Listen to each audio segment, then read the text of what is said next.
Syberia VR is out now for MetaQuest 3 and MetaQuest 3S. It's a narrative-driven puzzle adventure, kind of like Ghost Town that launched earlier this year. If that's your kind of thing, you should stick around and check out whether it's worth your time.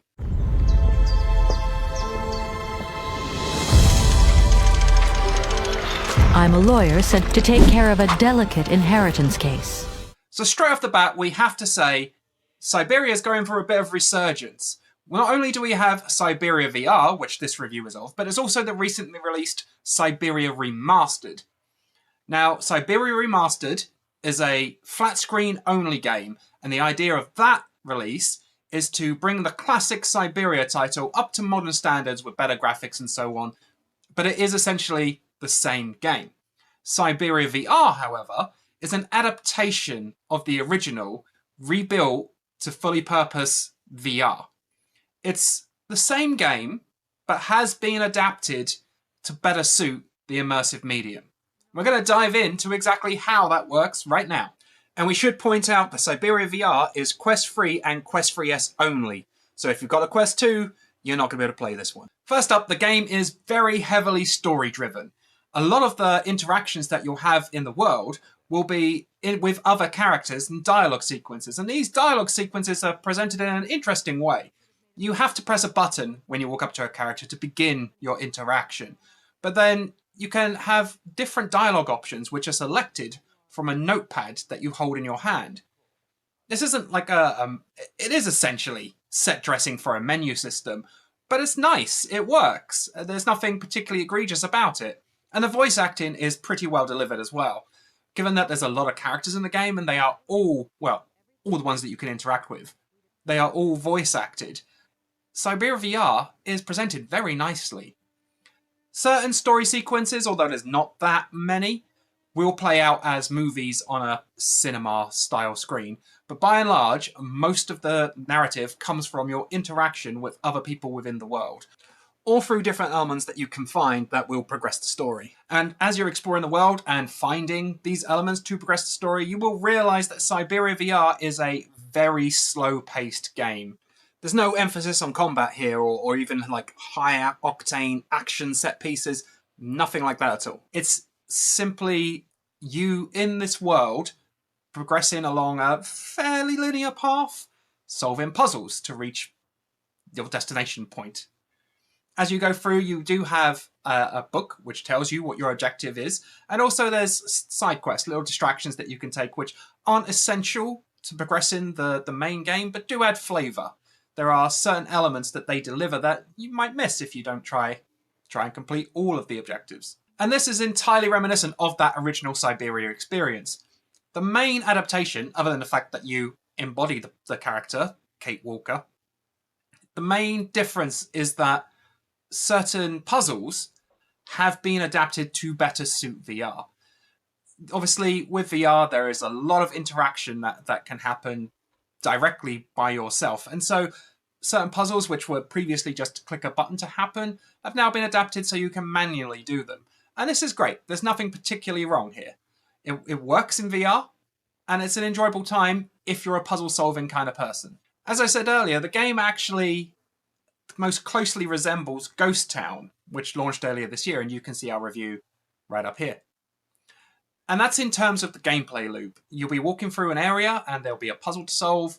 You'll solve that puzzle and it'll give you access to a next area. And it's very simple moving down the line like this. You do collect items in your inventory, which aren't like placed in a backpack or anything. You just touch them and they automatically go to your backpack. This is not a game that's determined to bring more reality to the fictional world, but rather make the fictional world more immersive for the player. And so you will collect objects that you had no use for, but later on you will find the place to use them. But all of the puzzles are typically logic-based puzzles. The world is set in an environment where there are a lot of automatons, a lot of mechanical goings on here. And so you'll often find that you are interacting with essentially robots or mechanical passes and so on in a very logical fashion to progress. It's not always obvious what you need to do in order to move further, but it's never particularly hidden.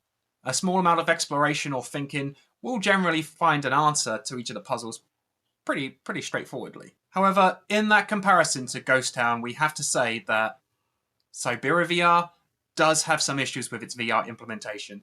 The puzzles aside, which have been adapted well, the actual gameplay is not for everybody. The game is very, very slow paced, and this is reflected in the way that Kate, the character you embody, moves. Her basic walk is a snail's pace, and when you're trying to traverse ground to get from point A to point B because you know the next puzzle you need to do is over there, but you're still just sat here, it can take time, and it's honestly quite boring. It's a game that's designed to be taken at your own pace, but it's not very interesting once you've already explored an area, having to take a long, slow walk back to another area that you want to now explore. And this isn't helped by the fact that she does have a sprint. Kate does have a sprint in this game, but it's not much faster and requires you to hold down the analog stick the whole time you're doing it, which on a Quest controller isn't the most comfortable thing. And furthermore, there is no option to adjust this. You cannot make it click to sprint, and I don't know why. And what is sure to be worse for a lot of VR regulars that we have on this channel, there's no smooth turn in the game. There are comfort and accessibility options at the start of the game, but nowhere in the game could I find an option to turn on smooth turning. It is snap turning the whole time. So the team behind Syberia VR have gone really hard on making the puzzle system feel more immersive and more organic and work better with VR, but seem to have overlooked some really basic staples of what makes a game function. Within that world, you will find that the setting, the environments, the character models, they're all very high quality. There is, unfortunately, quite a lot of jaggies going on. I don't know why. But the environments themselves do look beautiful. So it's a real shame that occasionally you'll enter a new area and be like, well, this one's not as good quality as the last area I was in, simply because there's a lot of jagged edges going on. And the game does suffer from the occasional frame rate drop, a cardinal sin of VR development on MetaQuest. It's not too big a deal, but sometimes simply turning too quickly in a more dense environment and more densely populated environment can result in frame rate drops, which is an issue that really should have been overcome before the game was launched. So ultimately, if you like slow, narrative-driven puzzle adventure games, Syberia VR is going to be a good time, as long as you can forgive some of the sins that have been made in terms of a technical output for the game. If you want something a bit more fast-paced or a bit of action involved in it, or even just a little bit of combat going on, Syberia VR is not for you. If you're a fan of the original Syberia VR gives you another option to play that game in a completely new fashion, and I'm sure those gamers will be more forgiving of the technical issues that Syberia VR brings. But as I say, if you're someone that's looking for something a bit more fast-paced, Syberia VR isn't going to be it.